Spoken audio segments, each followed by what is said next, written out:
I think that the government has a responsibility to stay out of the way of the opportunity that people have in this world and do their best to create equal opportunity through laws like Title IX and Title VI and things like that, where they're saying, look, you can't discriminate as an employer in this country. If you want to be able to run a business in America, and we have agencies in the executive branch that oversee all these companies, like if you want to have a right to do that, you can't discriminate against women. You can't discriminate against people based on their race.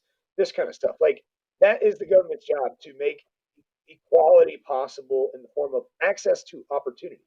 So the government's job is not to go figure out, who's low income and let's go fix their problems and create programs to like, oh, these people don't have cell phones, and because they don't have a cell phone, they don't have the same access to education as someone with a cell phone. So I'm Barack Obama. I want to create a program to give everyone a cell phone. What I'm saying is that programs to give everyone cell phones should exist. They just should not be built and the brainchild of the government. It's outside of the scope of what the government should be doing.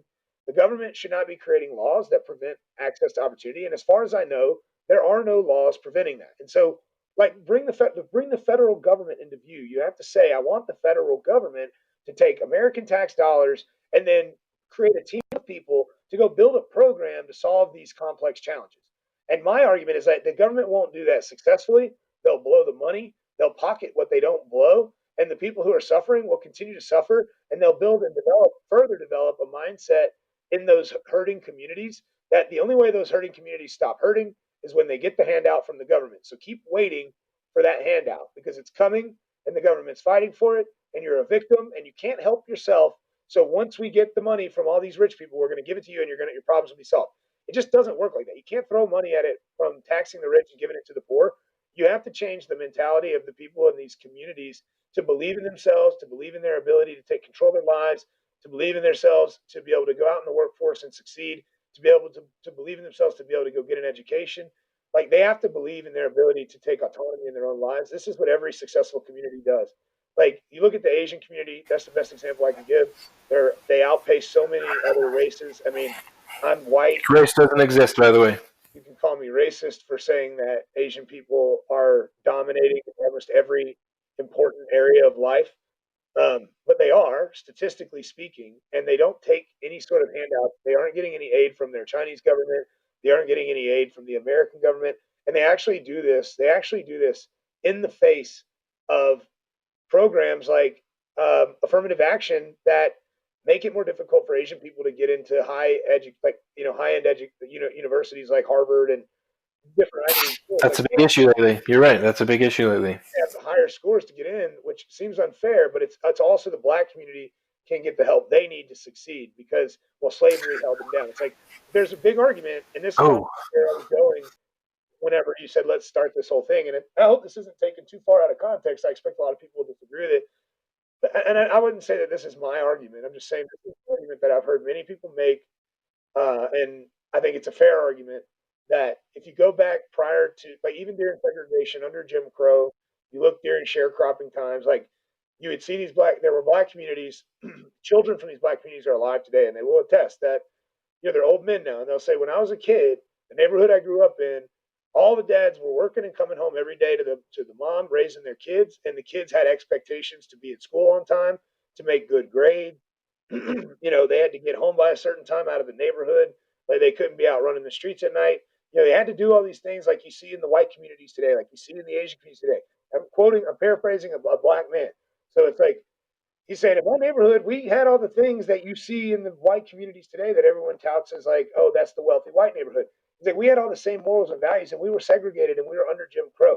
But we still looked at ourselves, and we had dignity, and we had respect, and we got up, and we went to work, and we took care of our families, and men took care of their responsibilities. When they got a woman pregnant, they took care of that responsibility.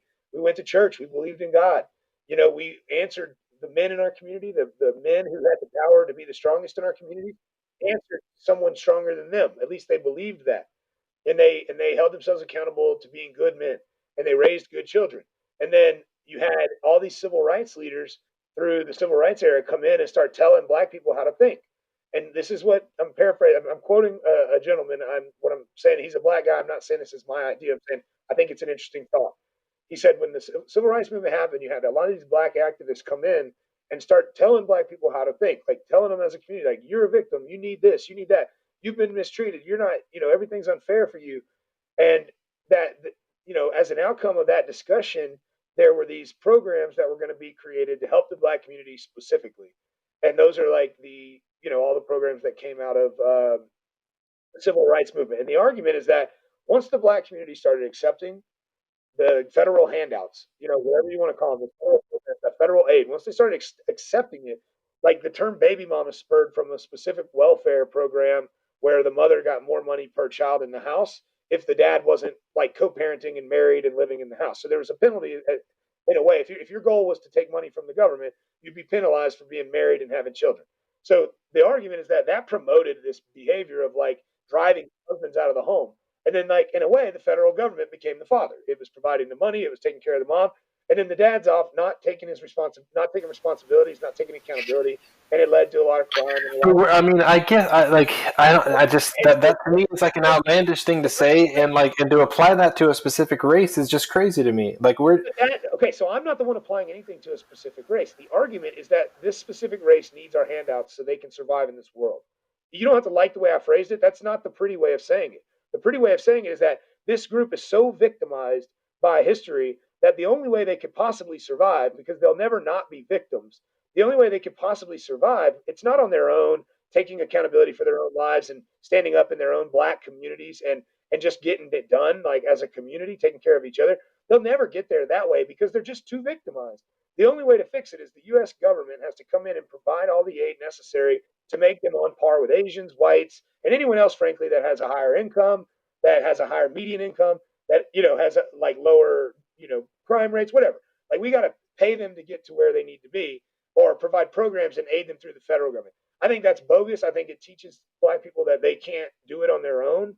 And I think the best message you could send is that there is no limitation to opportunity in this country, and that's why we have tremendous amount of black celebrities, tremendous amount of black scholars, tremendous amount of black doctors and scientists, a black president, a black vice presidential candidate, black mayors, black governors, black senators, black representatives, black judges at every level, all the way up to the Supreme Court. Like, I mean, I get it, but like, I guess inherently there's just that thing that they've had to overcome that we never have, that I feel like I can't really apply a percentage of what that is to overcome. You know what I'm saying? So, white man, you've never been oppressed. I don't think that's true. You have been oppressed. You've had things go against you. You've had people look down on you for things that were not your fault. No, that may have been my fault. Let's be honest. I don't think everything's been your fault. I think that some things in the recent past have not been your fault. Implicitly, and you truly are a victim of something. At least, identity theft at the very least.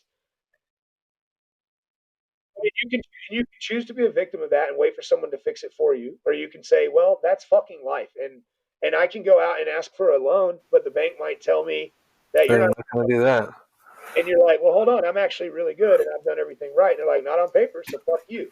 Hey, I know what that's like firsthand, my friend. And you deal with that. So, like, no one's trying to build a program for you. No one gives a fuck about I would wish they would, dude. They should. They should.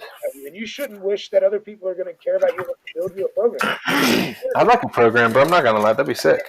If you believe that was coming to the extent that you sat on your laurels and did nothing and you waited for that handout, I'm not saying that's what all black people are. No, I had to dig up evidence. I had to get a signature from fucking 2004 to prove that before the loans and shit were fraudulently taken out, I had no awareness of them. So, like, I had to research and I had to dig up signatures from goddamn 2 decades ago. That was hard as shit. That's because you went through some shit you didn't deserve, and that's life, man. And if I know, it's bullshit.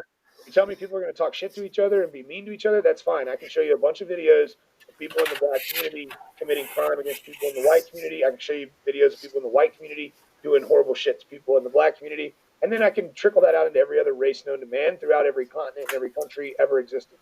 Like, this is just humans. Like, this is human nature. We are absolutely people who identify with people like us. We're tribalists at our very core. And we have become a society against human nature in a beautiful way. And I think that we've done a good job. And I think you'll never get rid of racism if you tried for the rest of it. I think that that's a product. So for me, again, this is something I studied specifically in college. It's something that I'm very fond of because of the way that I understand things.